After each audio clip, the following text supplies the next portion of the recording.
under ISI terrorism. I've seen it and I saw where the root cause was coming from.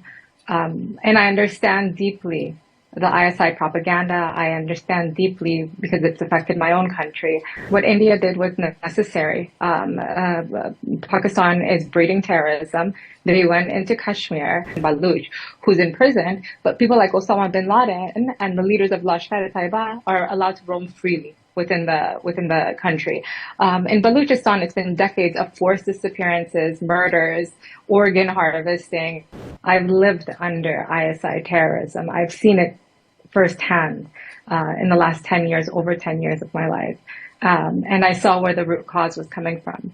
And I understand deeply the ISI propaganda. I understand deeply because it's affected my own country in the worst case scenario with countless lives lost, of how they peddle the same lies over and over again and breed terrorism. There's more I can say about myself and more I can say about the tweet, but I'll let you go to the next question.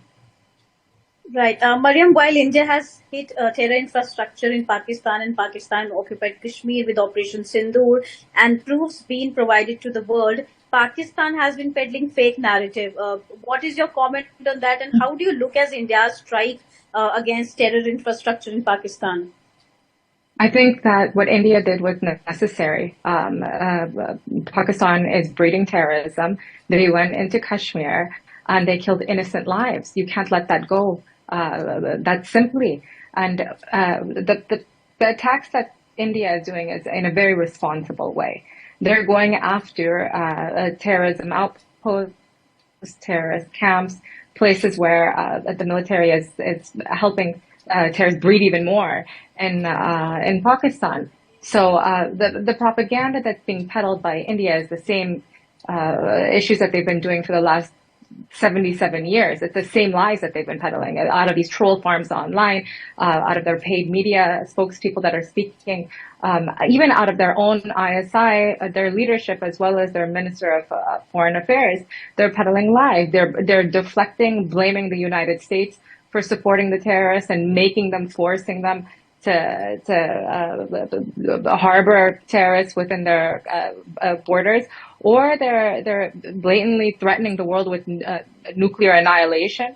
It's completely ridiculous, and I think the world is understanding very clearly who India is and how that's an economic power that's helping uplift the world, and who Pakistan is. Pakistan is now known for terrorism, and they're inflicting terrorism amongst their own people as we speak. Right. Talking about Pakistan, Balochistan has been burning for decades. The people of Balochistan don't have much access to their own assets. Pakistan is unable to hold ground in their own country. The Balochistan people have been killed. They have vanished.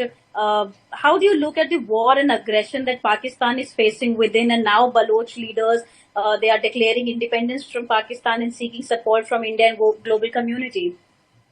Well, it's not just the Baloch. It's the Pashtuns, it's the Sindhis, it's even Punjabis. I think everyone is sick of a military dictatorship that they're living under. In Balochistan, we have a peaceful, non-violent activist like Dr. Mariam Baloch, who's in prison, but people like Osama bin Laden and the leaders of Lashkar-e-Taiba are allowed to roam freely within the country. In Balochistan, it's been decades of forced disappearances, murders, organ harvesting, the looting of their natural resources, gold, copper, oil, are being looted, but the people are still starving and they're still poor, while people ISI generals specifically are living a lavish lifestyle off of these people's blood. So then they come in and they say, okay, we're doing counterinsurgency projects in Balochistan or in Khyber Pakhtunkhwa. This isn't counterinsurgency. What you're doing is forced colonization, forced occupation is what's happening in Balochistan and in Pakhtunkhwa. So unless you have a military stronghold, you can't keep your own territory. So within the borders of the so-called borders of Pakistan, they're using military to keep control of their own people. So this country is slowly imploding from within. And if it doesn't get under control very soon, what worries me the most is where these nuclear powers are going to go. Where are the nuclear weapons going to go, and whose hands are they going to go? Because they've bred too much terrorism.